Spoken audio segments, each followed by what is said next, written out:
Hey, what's going on, guys? This is Stories from a Foster Part 2. Um, and I'm recording these same day, just to get them done. I'll end up publishing them. I'll probably publish this one, like, tomorrow or the next day. It'll get published this week. But I kind of wanted. I don't want this car. My cars are at where are all my cars?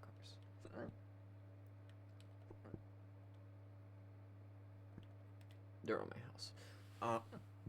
Excuse me. Um, but I wanted to talk about my father's a little bit more, and kind of get that shit off my chest. Not really off my chest, but, so same thing as before. Trigger warning. I do mention suicide. I do talk about darker stuff. So if you aren't in the mindset to hear that, or that is not your kind of video, I appreciate you coming out. I appreciate you checking the video out. This video isn't for you. Um, And with that being said, I'm gonna go to the video now. So my fathers, we're gonna call them Frank and John. So Frank and John are gay dads. They've been together since 2014. And that's not where I have an issue. I don't have an issue with pride. I don't have an issue with any of that. Um, I am very active in that community. I have a lot of support for that community. Um,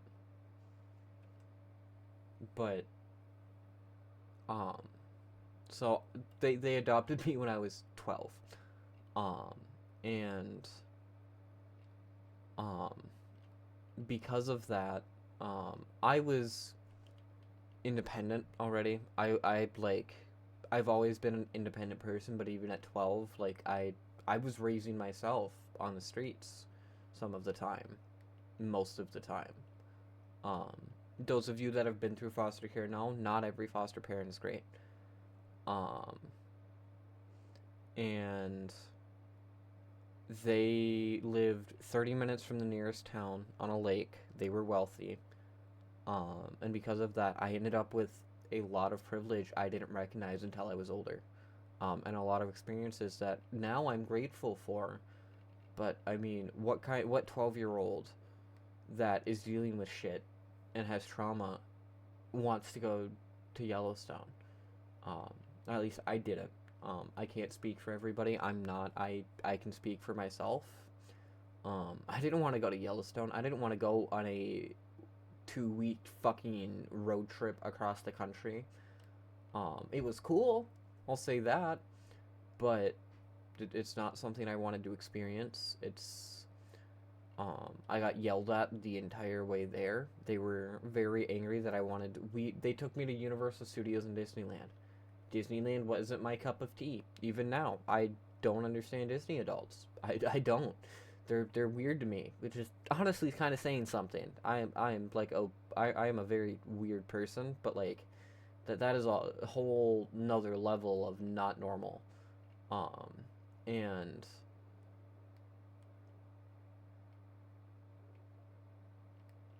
so we did all of that.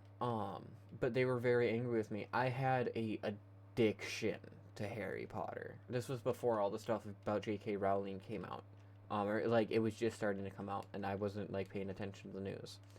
I didn't have a phone. And throughout foster care, throughout life, books had been my escape. Books had been the way I don't necessarily process my trauma, but it's the way I deal with it. It was I can read this book for an entire day and not have to worry about, or like I can get out of my own head for a little bit. Um,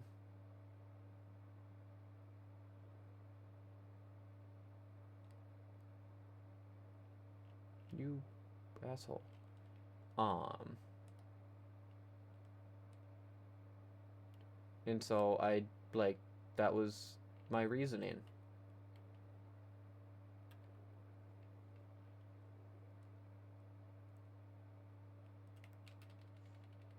Ignore the fact that I'm playing in first person. I, like, die? Wait, what am I getting here? Getting the car? Lose the cops. What did I do? Oh lord. But it like they gave me a lot of experiences I was grateful for. Um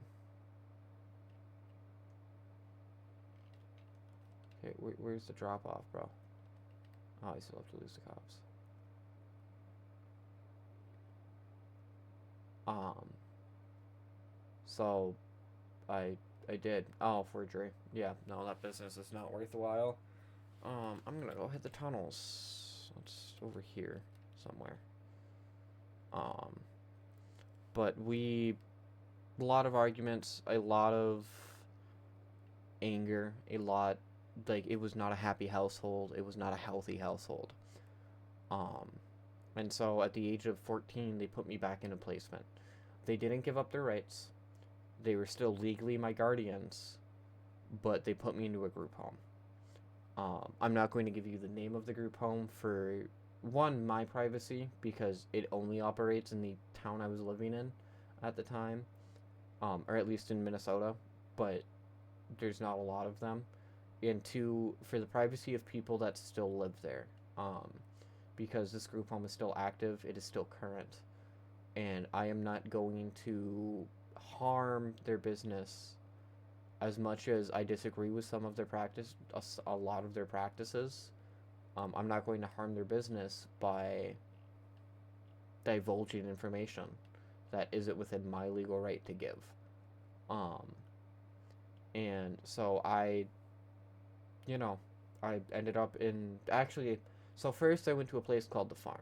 They're no longer operating. They got shut down due to lack of staff. But they were first. I was there for 3 to 4 months. I don't know. In a place like that, time, especially if you're in between places, time moves really fuckily. And I like, I contemplated running away a lot. One of the staff got really concerned because I would openly talk about just leaving. They their windows weren't alarmed. I could get out pretty easily. There was like 5 or 6 nights where me and a couple of kids I was with, we would just go smoke on the roof. That's the other thing. This is around the time I became a pothead. And that was part of the reason I got put into placement, because they didn't know how to deal with a 15-year-old that was experimenting because I was 15 years old. That is what kids do. That is what well, not kids, teenagers do. They experiment. I just happened to be one of the ones who, like, it really helped. Mind you, at this point, I was on antidepressants. I was on anti-anxiety meds that weren't working. The only thing they made me do was gain weight and feel numb. I didn't want to feel numb. I wanted to feel. I could not mentally cope with the depression. So pot helped. Pot helped me sleep at night. It helped me stay not happy. Not happy, but and normal isn't quite the term for it either, but it kept me from considering suicide. It kept me from being at that point and being so far deep into my own depression that I wanted to end my own life. Um, on top of that, it was called the Farm because it was a farm. Like, it was a farm. There was staff. The fridge was locked. It was a 2-story house. And actually, one of the kids I went to school with after it shut down ended up buying the place. Which, that was always kind of cool to me. It was like, hey, I know where you live. Like, that sounds like a threat.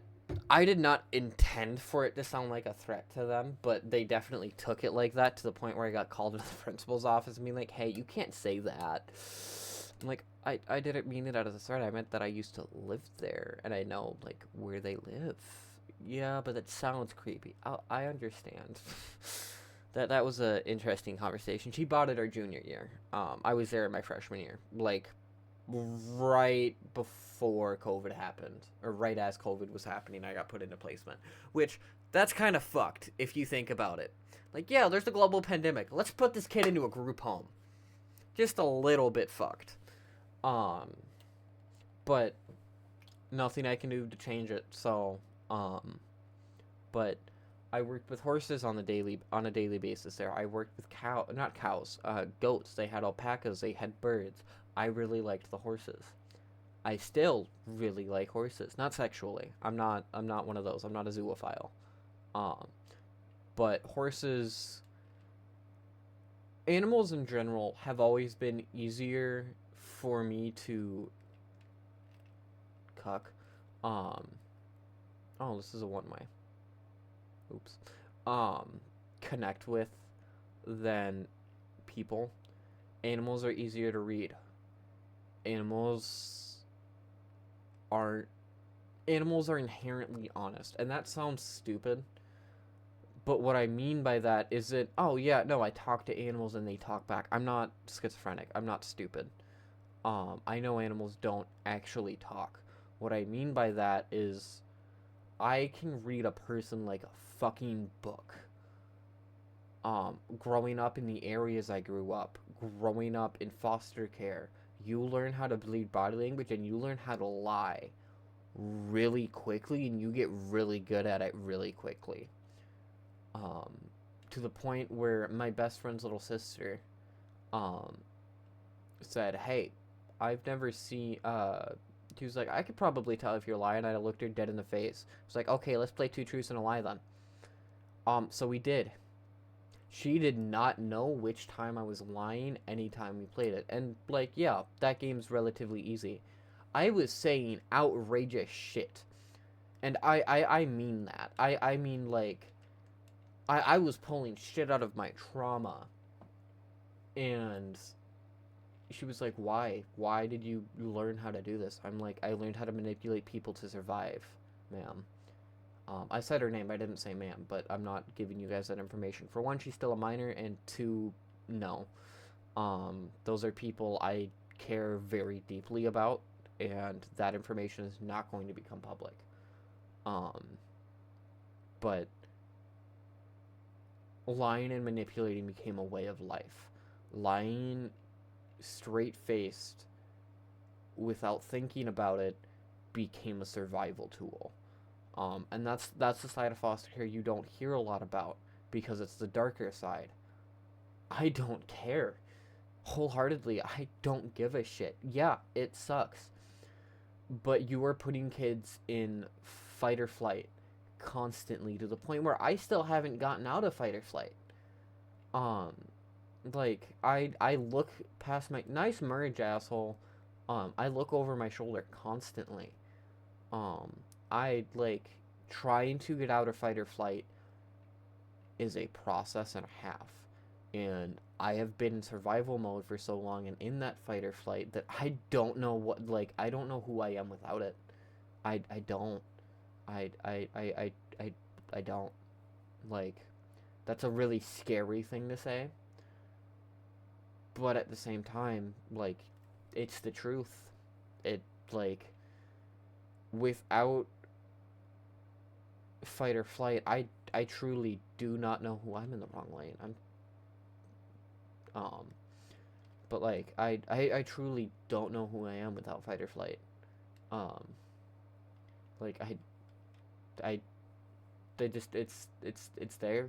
It's part of who I am now. Um, and that's I'm working on that. I am trying to find who I am rather than be the foster kid anymore. But like it's definitely present. It's definitely there. Um, and it's something that's going to take me a long time to get over. I feel like. Um, and but back to the farm. One of the staff got so very concerned with us. I don't remember her name. Um, that she told us, we like, this was also out of town.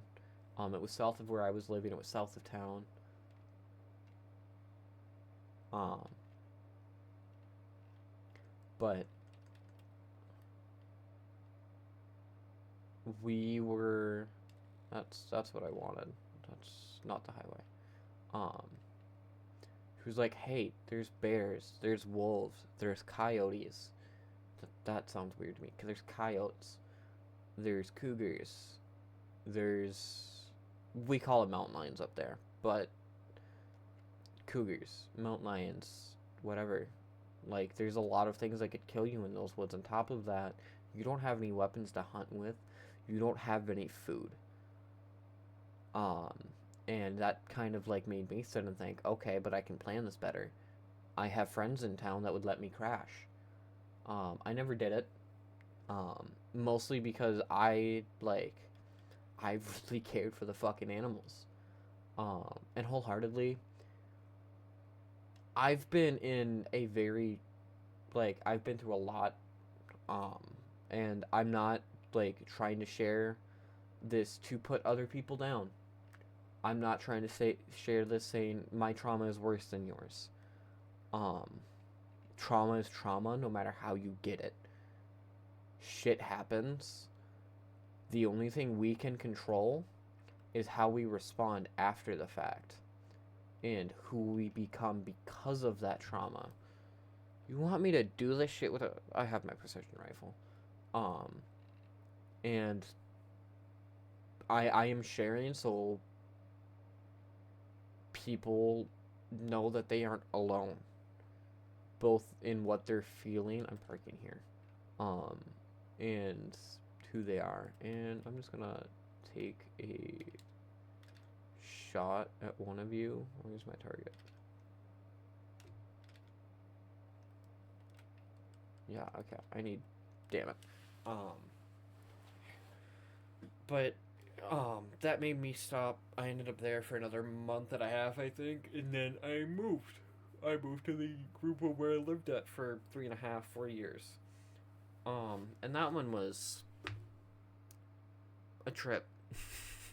To say the very least, that one was a trip. Um,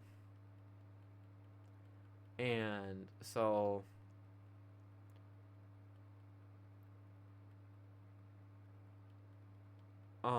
but after I turned 16,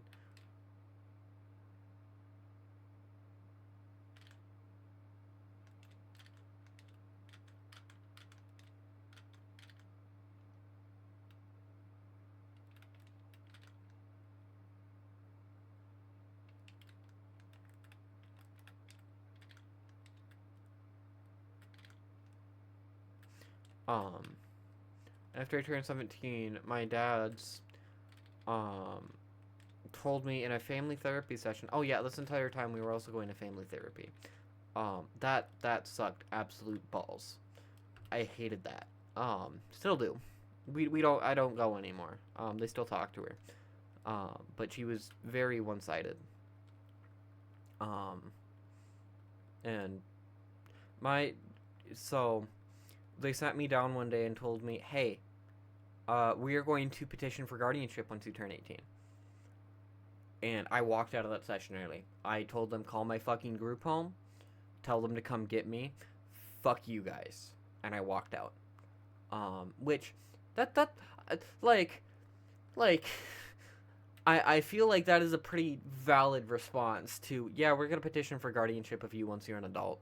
We don't think you can adult properly. Like, genuinely, I feel like that is a pretty valid response to, yeah, no, you don't get to even try to be an adult. We're just gonna put you into guardianship. Um, it didn't work. Um, when I turned 18, we had a conversation with, um, so we sat down with, after I turned 18, we sat down and, okay, actually, so I get back to my group home that night, and immediately I talked to the group home staff that was there. The person who would come pick me up, like, hey, so my dad's are gonna petition for guardianship. Um, when I turn 18? Would you be willing, like, if I called you as a witness in case I do have to go to fucking court? Um, would you, like, testify for me? I got every single fucking staff in my group home to say yes. By this point, they had been with me for a year and a half. Every single one. Every single staff there said yes, without a doubt. And so we, I like, I was going through my sophomore or junior year when they told me that. That is by far the single hardest school year you were going to have as a teenager, besides college. And even college, like, I dropped out because I didn't want to go to school. Like, I was done with school. I went to piss them off because I went for law enforcement. They were very Why am I taking cover? Where the fuck is bro at? But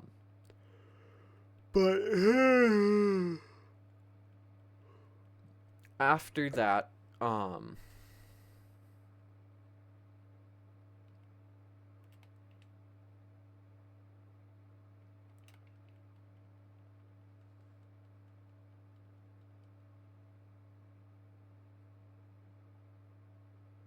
sup, mijo? Die.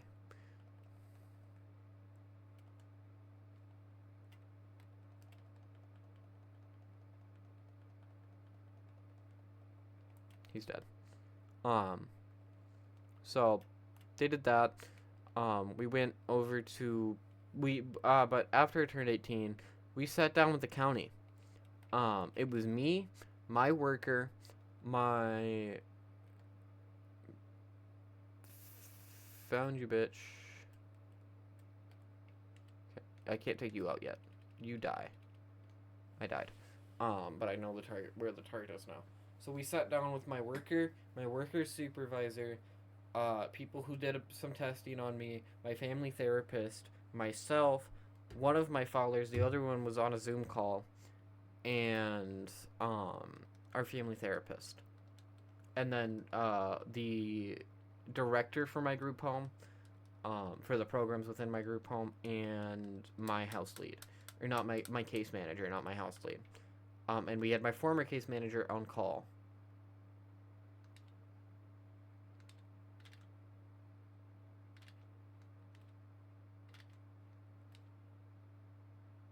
Peek that corner, bitch.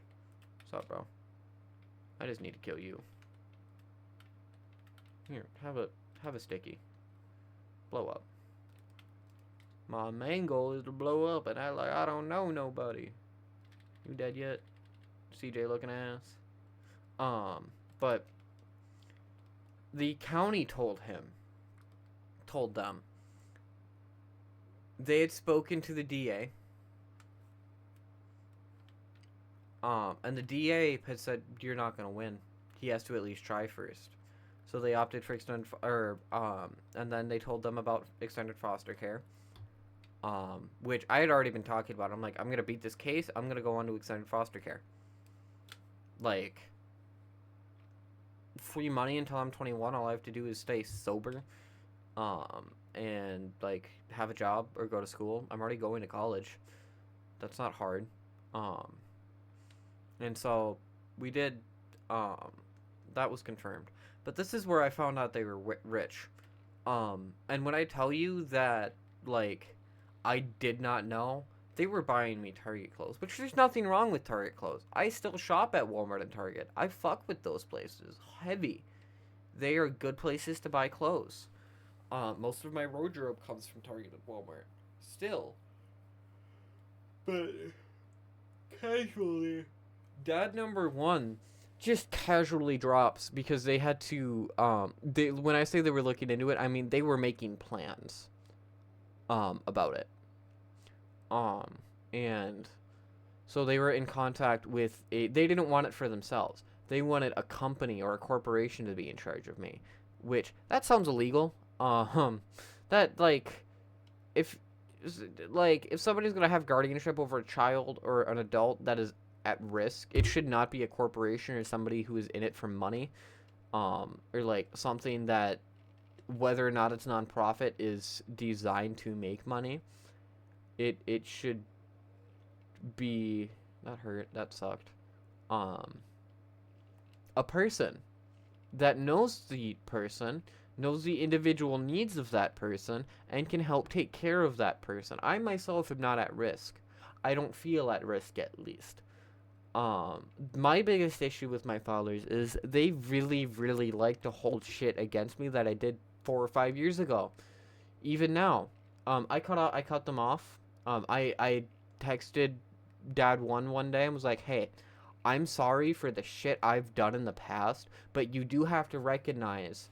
Actually, here, let me pull up screenshots. Even better, even better. I can read word for word what I sent him. Hold on, give me a second.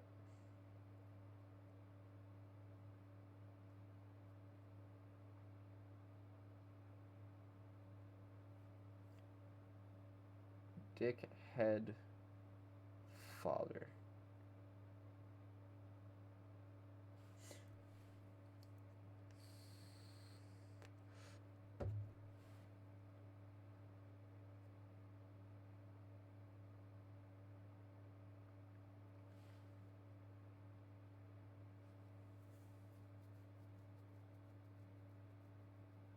Nope. Okay. Um, but like I texted him apologizing for the shit I had done, which I am your child. I don't care as long as I'm not physically abusing you or mentally abusing you, which I don't feel like I was. I was an angry kid, but I had spent the last 4 years in foster care, and then you put me back into placement because you signed up for something you didn't have the capacity to deal with. And so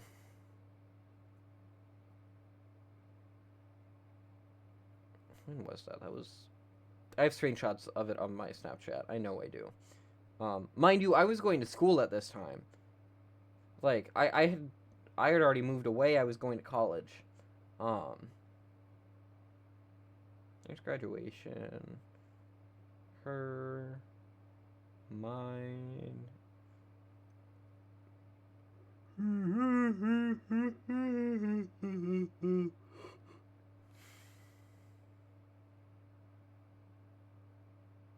Was it after I got my cat?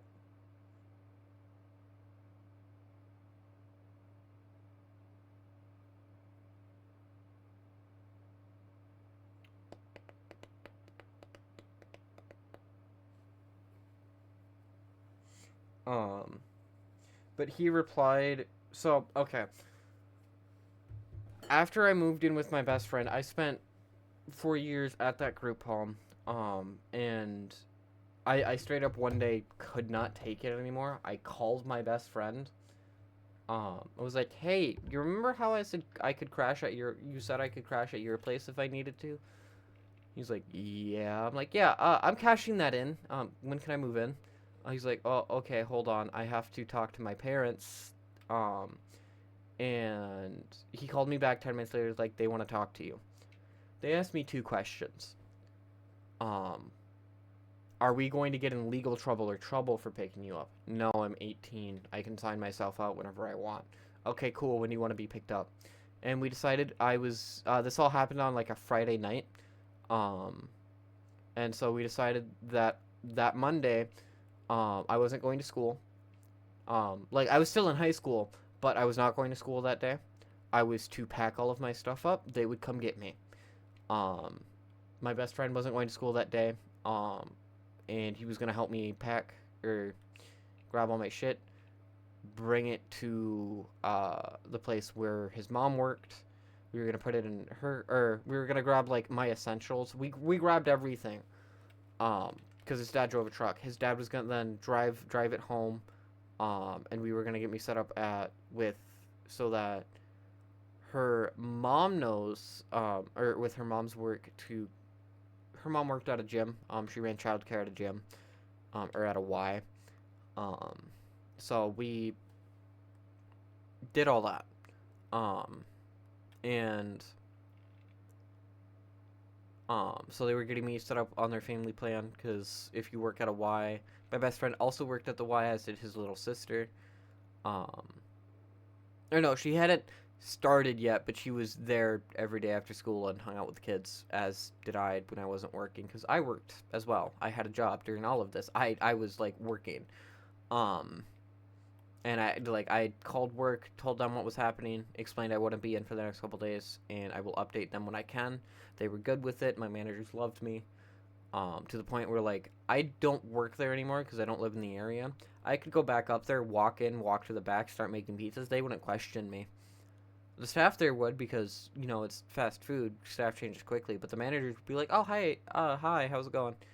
Good. Why are you here? Why are you making food? I'm hungry. Okay. You paying for it? Yeah. Okay. Um, as in I've done that a couple of times. Um, I've only ever made my food, or like if me and my homies are wanting some free pizza, but like, yeah. They're not free, but like pizza. And like I still get employee discounts there. Um, but you'd go do that, and then you picked me up, and then that January. This happened in March. No, no. This was February 2024. Now that I know the date, I can go find the screenshots. Hold on.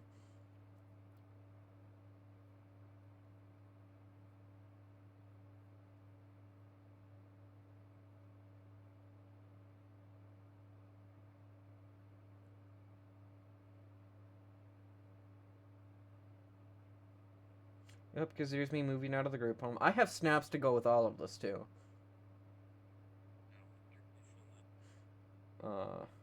Homies.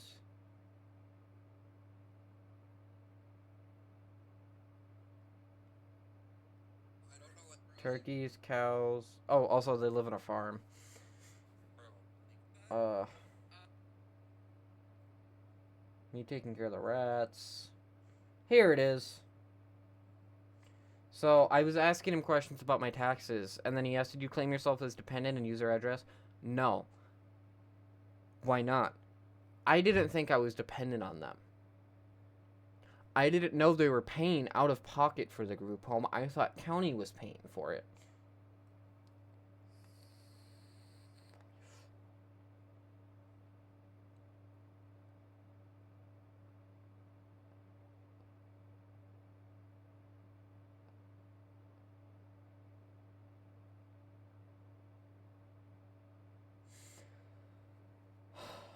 Okay, so I'm going to read these. Did you claim as dependent on user address? No, why not? Because I'm not dependent on you. You don't do anything for me besides meals once every 2 weeks. You've been a legal adult since you turned 18. The taxes were filed for 2023 while we were still your legal guardians. Still wasn't dependent on you. I was stupid. This did not need to be an argument though. I was 18 years old, filing my taxes by myself for the first time. This didn't need to be an argument. He could have said, "Oh, you need to do this yourself, or you need to file as dependent user address since it's for 2023." And I would have been like, "Okay, cool." That was all he needed to say. Instead, he wanted to start a fucking argument. Yes, you were. We pay a lot more taxes if we are unable to claim you. That right there. You should not be and to me, and I could be wrong here, but to me, that sounds like you're calling me a tax write-off. That sounds like the only reason you adopted me and then put me into placement is because you wanted to pay less on your taxes. This sounds like a financial decision, not, "Oh, we want to start a family and help raise a kid." This sounds like "Oh, hey, honey, look at this. This right here. We adopt a kid, we pay a lot fucking less in taxes." That is what it sounds like to me. That is what it sounds like. And there's more. There is still much more. Well, we were still your legal guardians. Still wasn't depending on you. Yes, you were. We pay a lot more in taxes if we are unable to claim you. My permanent address was not your house, nor did I eat food that you provided or wear clothes that you provided. And so I'm just a tax write-off? No, you were not just a tax write-off. We paid for a large portion of the things you listed, and no, you didn't. The food came out of a donation from county. The clothes I was wearing came out of county checks. The shoes I was wearing came out of county checks. All of that. And if they're so worried about money, foster kids get a clothing budget. Every year. Every year, foster kids get the ability to purchase new clothes. All they have to do is talk to their worker, and it has to be approved by their guardians. My father's, the 3 years I was in a group home, I was legally their child, but I was also a foster kid, meaning I got those same benefits, meaning I got a clothing budget. They wouldn't let me use it because of the reasoning, if you need clothes, we can buy them for you. You don't buy the clothes that I like. I am a teenager. I want to be able to express myself, and part of the way that teenagers do that is through their clothing. I don't want to just go to Target to buy clothes because of your politics. I want to shop around. I want to go look at what the shoe store has. I want to go look at what Walmart has. I want to go look at what Target has. I want to go look at all of these different places. I want to take a trip down to Duluth and look at what they have. I want to take a trip to these places to see what they have and to shop around. You aren't letting me do that. I get this. If it was a money issue, that's a $500 clothing budget. Let me use it. Let me use it. Like, can I use it, please? Like, I don't understand, like, that. A lot of the things they did don't make sense to me, even now. A lot of the experiences they gave me, I am grateful for. I am. But I don't understand a lot of them. A lot of their decisions don't make sense. Let me go pull that back up. Hold on.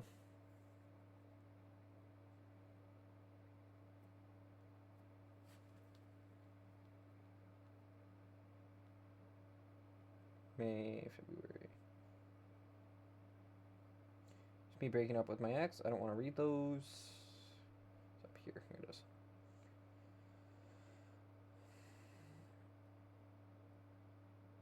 Tonight, Snapchat's being stupid. Hold on.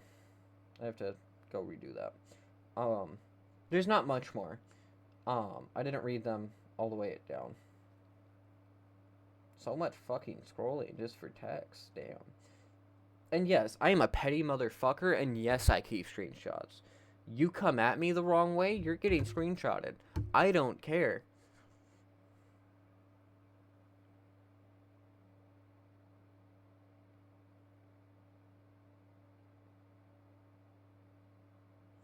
No, you were not just a tax write-off. We paid, we also worked very hard to form a healthy relationship with you. No, the fuck you didn't. The family therapist that sided with you every session, the fact that you spent 3 years holding things against me that I did when I was 12.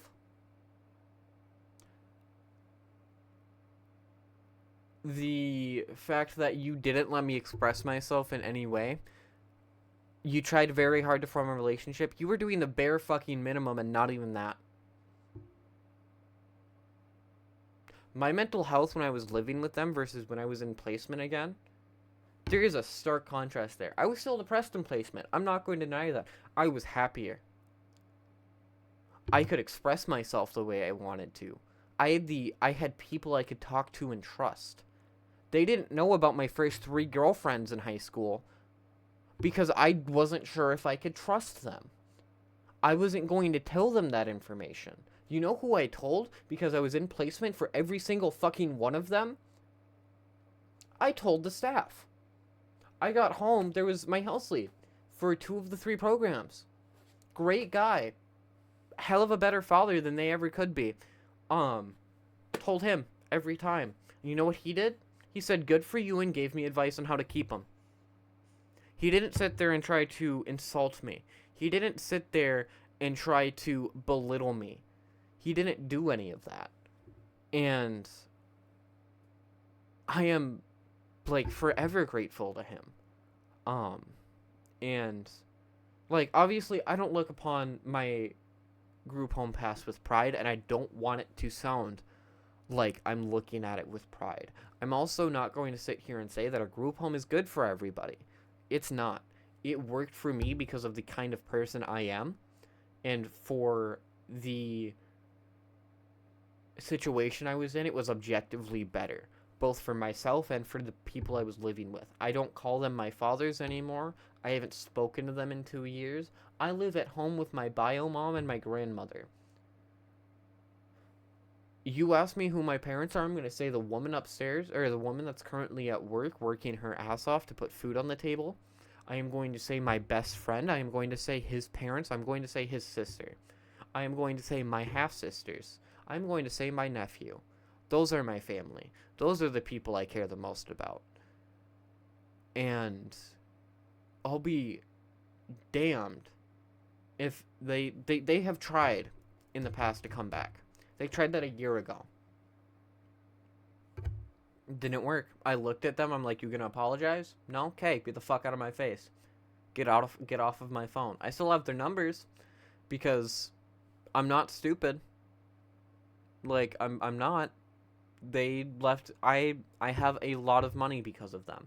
Sitting in a savings account, collecting money, collecting interest, because the original plan for that money was when I sit down, or when I want to settle down in life, use it.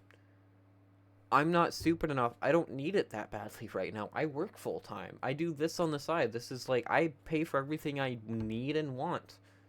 If I need something, cool, I'll go buy it. If I want something and I have the money, cool, I'll go buy it. That's what the PC is. That's what my PlayStation is. That's why I have 2 monitors, a nice microphone, a nice headset. That's why I do that.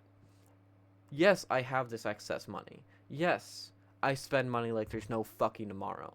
Because I am of the opinion you can't take the money with you when you die. What the fuck is the point of saving it?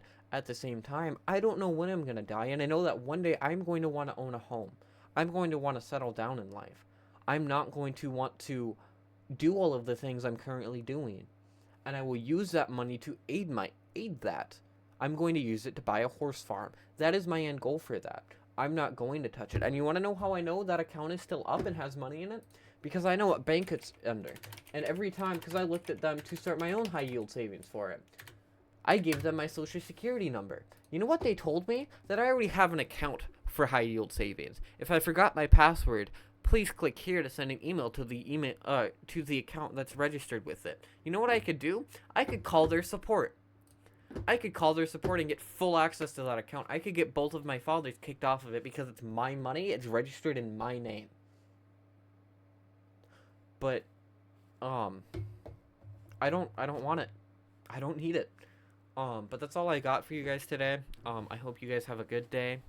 And if you're not having a good day, I hope it gets better. Drink some water, touch some grass, eat some food, take a shower if you haven't. Make sure to take care of yourself.